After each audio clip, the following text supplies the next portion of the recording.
13 साल से शादी क्यों हो गए हमारे।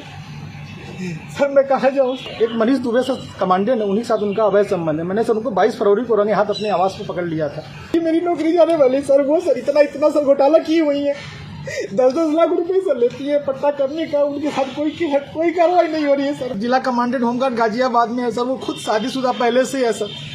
सर वो वही सर उसी का सर मेरे पत्नी के साथ अवैध संबंध। उसकी पत्नी भी सर बहुत परेशान है, मुझसे संपर्क में आई, कई भैया हम दोनों का परिवार टूट रहा है, किसी तरह सही कर लिया जाए। हमने कहा बैन में पूरी कोशिश है। आप कह रहे हैं कि जिस लड़की को आपने पढ़ा लिखा कर एसडीएम बनाया वो आपकी जान की प्यासी हो रही है, क्या पूरा मामला? सर इसका सर मेन कारण सर है मनीष दुबे के साथ उनका अवैध संबंध सर, जिसकी जानकारी सर हमें करीब साल भर पहले हुई, लेकिन सर उन्होंने कहा कि दोस्ती है। खैर सर हमारी पत्नी सर एसडीएम थी उस समय, इलाहाबाद प्रयागराज में सोराम तहसील में रहीं। तो मैंने कहा सर बड़े पद पे हैं, दोस्ती तो हो सकती है सर, अधिकारियों से बात साथ बैठना उठना। तो मैंने सर उन्होंने मैं ये कह के टाल दिया, तो सर मैंने ध्यान नहीं दिया। सर इसकी भनक सर मुझे उसका ये जो शक था वो विश्वास सर 22 फरवरी को हुआ, जब मनीष दुबे गाजियाबाद से चलकर सर मेरे आवास एलनगंज स्थित सरकारी आवास पे आया और इनके साथ एक साथ कमरे में मैंने इनको देखा अवैध संबंध बनाते हुए। तब से सर ये मनीष दुबे और ज्योति मौर्य मेरे जान के पीछे पड़ गई हैं। कौन है, पूरी कहानी बताइए, क्या मामला है? सर 2010 में ज्योति मौर्य के साथ मेरी शादी हुई सर।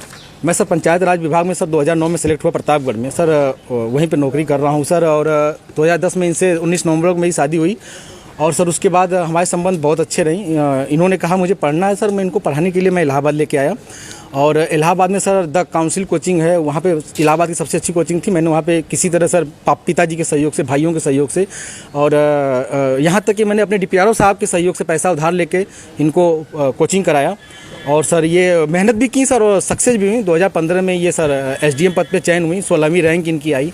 सर बहुत ही खुशी का माहौल हुआ कि हम एक छोटे पद पे रहते हुए अपनी पत्नी को इतना आगे ले गए।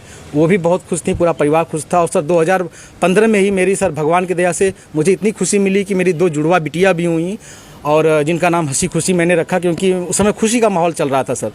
और सर बहुत अच्छा चल रहा था। लेकिन सर 2020 में ये मनीष दुबे जो जिला कमांडेंट होमगार्ड है उसकी एंट्री होती है हम दोनों पति पत्नी के बीच में। और सर घर इतनी तबाही पे पहुंच चुका है कि घर तो टूट ही रहा है, बच्चे तो दूर हो ही रहे हैं, पत्नी दूर हो ही रही है सर। यहाँ तक कि मैं मुकदमा भी मेरे ऊपर हो गया है और मेरी मौत की साजिश भी रची जा रही है।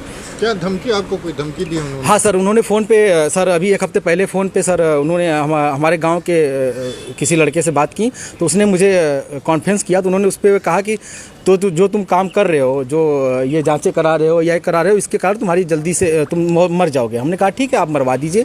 तो मैं नहीं मरवा रही हूँ, जो करवा रहे हो इसके कारण मारे जाओगे।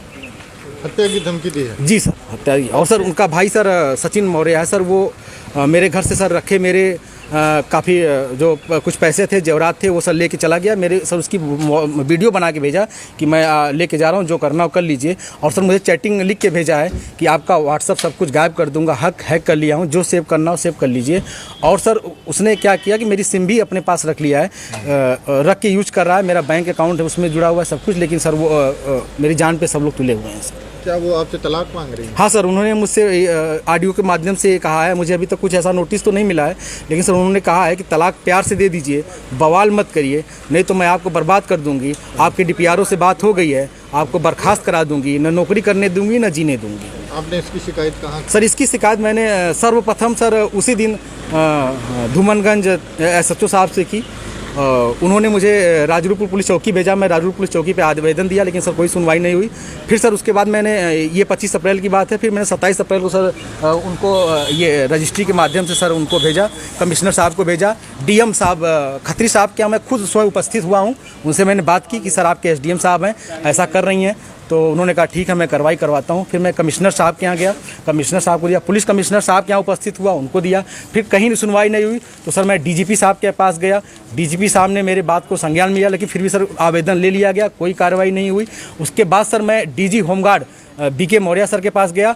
उनके यहाँ से मुझे सर कुछ उम्मीद की लौ दिखाई दी, क्योंकि उन्होंने मेरे आवेदन को तुरंत संज्ञान में लिया और टीम गठित कर दी है। DIG इलाहाबाद उसकी जांच कर रहे हैं। मुझे सर कुछ उम्मीद लग रही है कि मुझे कहीं ना कहीं हो सकता है न्याय मिले और मेरी जान बच जाए।